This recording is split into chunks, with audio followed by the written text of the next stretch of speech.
Bisa Menteri Keuangan Purbaya Yudi Sadewa kembali berbicarakan soal transfer ke daerah atau TKD yang dipotong. Di waktu yang sama, Ketua Dewan Perwakilan Daerah Sultan Bakhtiar Najamuddin juga berikan tanggapan usai 18 kepala daerah ramai-ramai sambangi kantor Menkyu untuk ajukan komplain.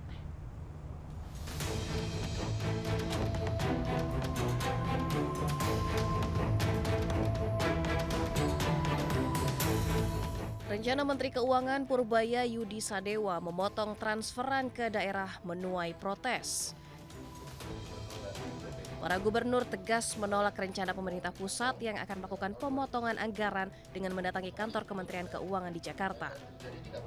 Meski begitu, Menteri Keuangan masih santai menanggapi perihal transfer ke daerah atau TKD yang diprotes. Usai pelantikan sejumlah pejabat pada Rabu sore di Istana Negara, Purbaya mengatakan dirinya sudah menjelaskan mengapa penurunan terjadi kepada para pemimpin di daerah yang datang ke kantornya. Ia juga menyebut jika ekonomi membaik, tentu penambahan secara otomatis akan dilakukan pada pertengahan tahun depan. Dia semuanya kan kalau dipotong anggaran pasti protes. Saya bilang ya pertengahan tahun depan mungkin ada ruang untuk ini ke atas, mengupgrade kalau ekonomi sudah mulai bagus dan pajak kita membaik ya. Kalau ekonomi bagus kan otomatis pajak juga naik kan. Nanti kita lihat, saya pesan mereka, ya Anda pastikan aja penyerapan anggarannya bagus, tepat waktu dan nggak ada yang bocor. Kalau itu yang terjadi maka tahun depan kita bisa propose ke atas dan ke DPR untuk menambah. Sementara Ketua Dewan Perwakilan Daerah Sultan Bakhtiar Najamuddin mengatakan legislatif telah berkomunikasi dengan Menkyu dan menekankan untuk perbaikan berkala soal transfer ke daerah serta melakukan penambahan anggaran. Prinsipnya nanti secara berkala itu akan ditinjau ulang. Nah, kami kurang lebih sebulan lebih yang lalu dalam pertimbangan DPD terkait dengan era APBN memang kita sudah meng-underline bahwa memang sebaiknya TKD itu ditambah karena aspirasi para kepala daerah begitu banyak. Tapi juga catatan kita juga bahwa kepala daerah agar betul-betul produktif, efektif dan selektif sehingga juga dana TKD yang diluncurkan ke daerah itu betul-betul punya multiplier efek. Sebelumnya di depan belasan gubernur yang mendatangi kantornya, Menteri Keuangan Purbaya Yudi Sadewa telah mengatakan alasan pemotongan disebabkan APBN 2026 lebih rendah 29% dari sebelumnya di angka 919 triliun menjadi 650 triliun rupiah. Dari Jakarta, Camar Haenda Novandwi, iNews melaporkan. Bisa Gubernur Sumatera Utara Bobi Nasution merespon teguran inflasi sumut tertinggi di Indonesia. Bobi Nasution mengatakan pihaknya terus melakukan upaya agar sumut tidak lagi mengalami inflasi yang cukup tinggi. Inflasinya tertinggi.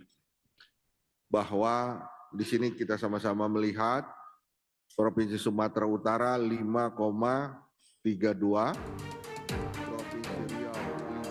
Gubernur Sumatera Utara Bobi Nasution kena tegur Kementerian Dalam Negeri. Pasalnya, inflasi di Sumatera Utara menjadi yang tertinggi se-Indonesia dengan 5,32%. Hal itu disampaikan Sekretaris Jenderal Kemendagri Tom Sitohir dalam rapat koordinasi pengendalian inflasi daerah. Teman-teman kepala daerah dan pemerintah daerah harus bekerja keras nih, daerah yang merah-merah ini. Kenapa? Karena yang lain bisa, gitu loh. Menjawab teguran, Gubernur Sumatera Utara Bobi Nasution melakukan sejumlah langkah untuk menekan inflasi. Salah satunya adalah melakukan gerakan pangan murah. Bobi juga akan memperkuat kerjasama antar daerah dalam menjaga ketersediaan pasokan pangan. Yang bisa kita bantu atau bisa kita intervensi adalah dari volatile food-nya. Per hari ini kita sudah ada operasi pasar Pak ya, dan hari ini kita kirim barang juga. Salah satunya yang paling tinggi volatile food-nya adalah cabai merah. Kita ini beli dari luar daerah, dari luar Sumatera Utara, hari ini sudah dikirim. Kita lagi mau coba cari terus, kita intervensi sampai dengan akhir tahun ini. Kepala daerah dengan inflasi tertinggi dituntut bekerja lebih keras karena tingginya inflasi akan sangat berdampak bagi masyarakat. Selain Provinsi Sumatera Utara yang mengalami inflasi tertinggi di Indonesia, medio September 2025 adalah Riau dan Aceh. Dari Medan, Sumatera Utara, Aminur Rashid, iNews melaporkan. Mengenai gempa bumi bermagnitudo 7,6 yang mengguncang wilayah sekitar Melongoane, Sulawesi Utara.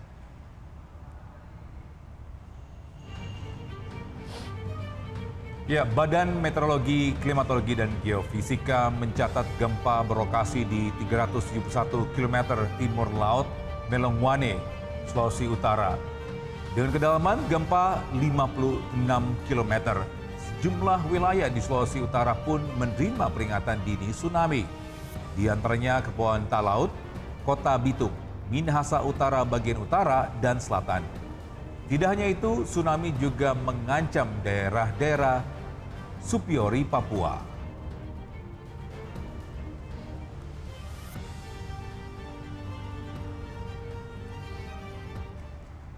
Dan bisa untuk mengetahui informasi terkini terkait gempa di Sulawesi Utara sudah bergabung bersama kami Ketua Tim Informasi Gempa Bumi dan Peringatan Dini Tsunami BMKG, Bapak Wijayanto. Baik, selamat pagi Pak Wijayanto.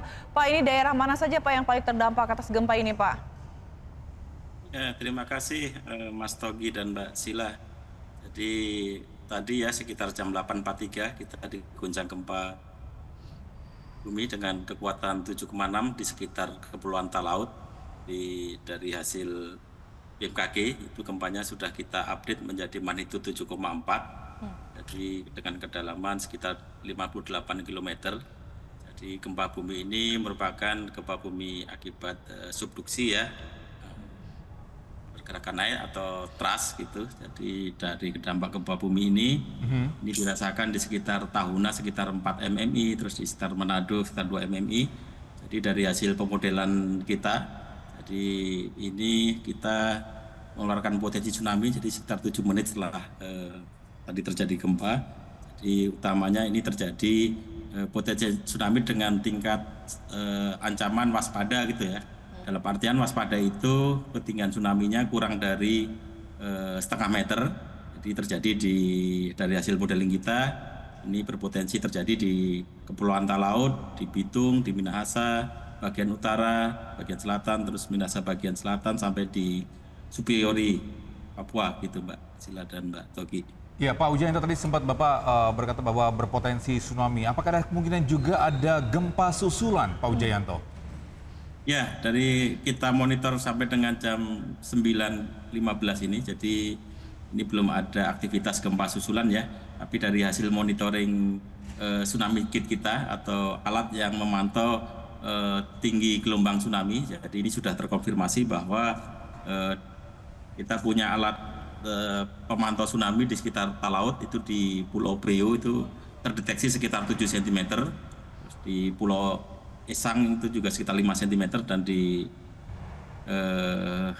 Ilamo itu sekitar 5,5 cm. Jadi ini kecil sekali. Jadi dari potensi kita tadi sekitar kurang dari setengah meter dan itu sudah terkonfirmasi. Alhamdulillah tidak sampai tinggi sampai setengah meter ya, hanya sekitar 5 sampai 7 cm yang sudah kita berhasil observasi. Baik, lalu apa yang perlu diwaspadai Pak oleh masyarakat terkait adanya gempa dan potensi tsunami ini? Ya, terima kasih. Jadi tentunya kita masyarakat tetap harus waspada ya, walaupun ini tsunami-nya 7 cm, ini kan masih info awal. Jadi harapan kita menghimbau kepada masyarakat tetap waspada. Jadi masyarakat yang berada di pinggir pantai untuk tetap menghindari pantai sementara waktu dulu, jadi agak menjauh dulu. Nanti sambil kita menunggu informasi berikutnya, dikhawatirkan nanti ini karena ini masih gelombang yang pertama. Tsunami itu adalah dia akan menerus gitu ya, nanti sambil kita pantau mudah-mudahan nanti dalam waktu dekat kita akan rilis lagi. Jikalau nanti tidak ada potensi tsunami yang lebih tinggi nanti akan kita informasikan, nanti masyarakat tetap bisa beraktivitas seperti biasa. Baik, Pak Wijayanto, lalu soal potensi tsunami ini akan berlangsung atau berlaku sampai kapan Pak? Ya, jadi dari hasil pantauan kita itu kan dari model itu kan terakhir akan terdeteksi di Supiori sekitar jam 10 ya menurut SOP kita nanti ya kira-kira kita pantau sampai sekitar jam 10, jam 11. Jikalau nanti tidak ada hal-hal yang signifikan, tentunya kita akan melakukan pengakhiran peringatan dini ini, Mbak. Ya, Pak Wujendra, apakah bisa dibilang di akhir-akhir tahun ini Indonesia akan mengalami mungkin rawan bencana juga? Bagaimana, Mas? Atau cuaca buruk? Indonesia mengalami mungkin cuaca buruk di akhir-akhir tahun kayak gini? Cuaca buruk? Iya. Ya, jadi ini kan memang di akhir tahun ya, daerah pancaroba atau pergantian musim ya, tentunya kita tetap harus waspada karena di akhir-akhir tahun ini juga selalu akan ada fenomena untuk perubahan musim gitu ya, jadi kita tetap harus waspada gitu, Mas. Baik, terima kasih informasinya Pak Wijayanto, Ketua Tim Informasi Gempa Bumi BMKG, telah bergabung juga di iNews Today. Selamat pagi Pak, salam sehat selalu, terima kasih. Selamat pagi.